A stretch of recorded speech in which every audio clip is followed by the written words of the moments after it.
What's going on, guys? Today we're talking about the new Godox UL60.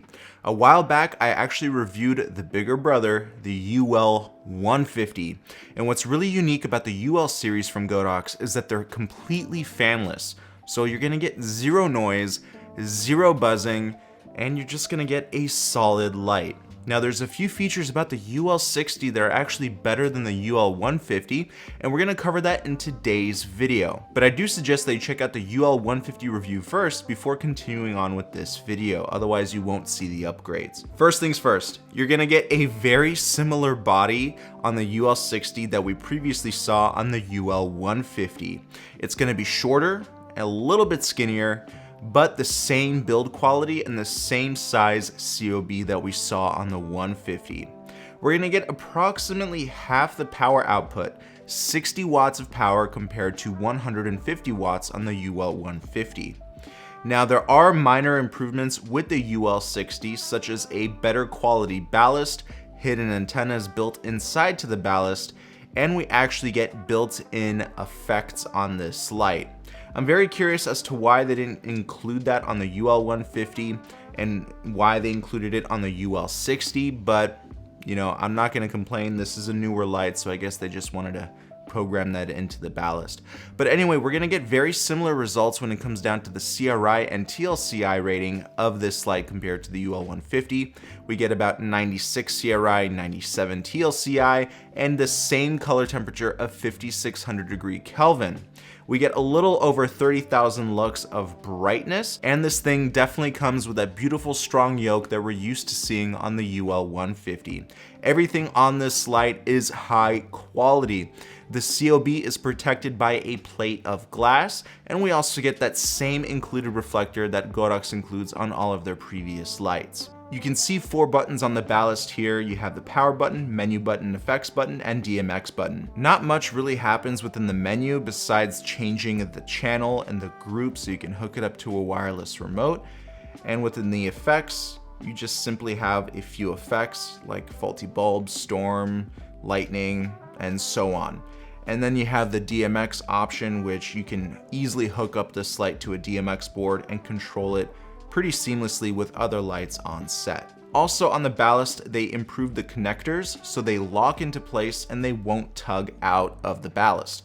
So I like how these cables actually lock into place and they seem very secure. Also, Godox always includes high quality cables with their high powered lights that can handle high voltages and very high temperatures. Now this video is going to be relatively short because there's really not much to say about the UL60 besides that it's about half the power of the UL150 and the same build quality, but I do want to just still go over similar features. So the ballast itself, if we take a look at it and compare it to the UL150 ballast, this thing is actually heavier. And it has a better quality LCD display, giving us more things to play around with, especially when it comes down to the effects. The effects we're gonna get very similar as to the previous Godox lights, such as faulty bulbs, storm light, TV simulator. It's very, very similar. It's very, very similar to those lights previously from Godox, so nothing special there, it's just new on the UL series. Also, as previously mentioned, the antennas are hidden within the ballast this time, so you don't have any antennas to lose or to screw on as soon as you get this kit. Now, because of this ballast, we have the ability to use V-mount batteries, and you can use actually relatively low power, low voltage V-mount batteries on this light because it's only 60 watts of power. With the UL150, you need to get higher voltage, but on this light, you can get away with using a pretty small battery pack. Now, just like on the UL150, the UL60 features a similar heatsink design. It looks like a block of Swiss cheese. Right? It just has a bunch of holes in the light to let out heat, and there's no buzzing, you know, no fan. So it's really great at being silent and not bothering anybody on set. And the effects that they added here on the ballast is a nice little touch as well.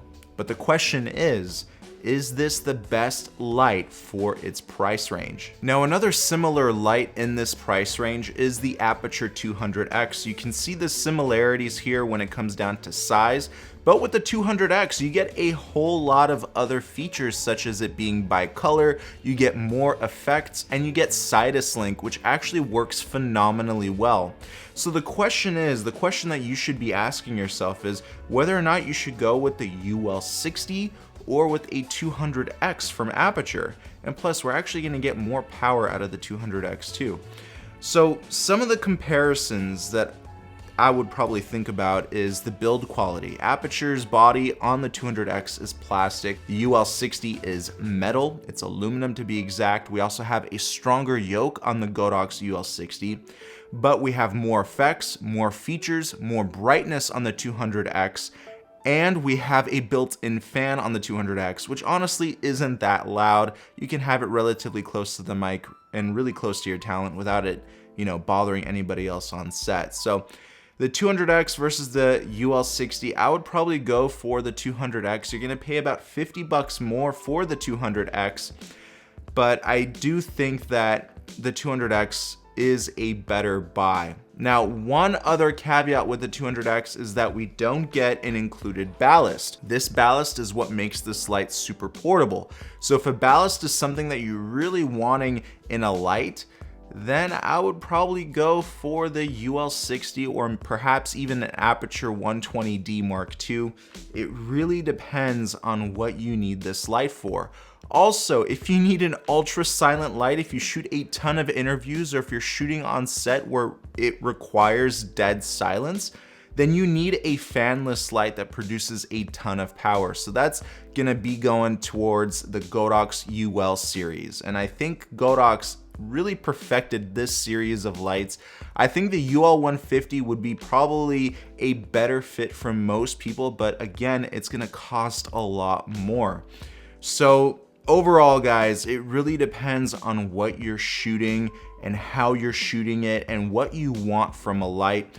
I do think that for the money, the 200X is gonna produce a lot better results for you. The UL60 was produced for people that, need a silent light, something that's cheaper, more affordable, and has slightly more features than the UL150. Okay, there is one little gripe about this gripe about this light, and that is on the ballast. I don't like what they did with the V-mount locking button here. Sometimes it gets jammed and it feels janky. The UL150 surprisingly has a different lock for the V-mount, so I find that very interesting, but that's the only issue that I've had with the UL60. Overall, I do think the UL60 is a great light, but unfortunately it is more niche than the UL150 simply because of that price point. And now Aputure offers a ballast option for their non-ballast lights. So you can actually find a way to hook up the 200X from Aputure to one of their ballasts that they sell separately. I forgot what the name is called, but you can check out the links down below and you will be guided to where you can get those accessories. So if you guys have any questions, let me know in the comments section below. I mean, there's nothing bad I can say about the Godox UL60, but when it comes down to the price, I think there's other options for people out there. And you're really just paying for that silent option on the UL60. So thank you guys again so much for watching, and I will see you in another video. Peace.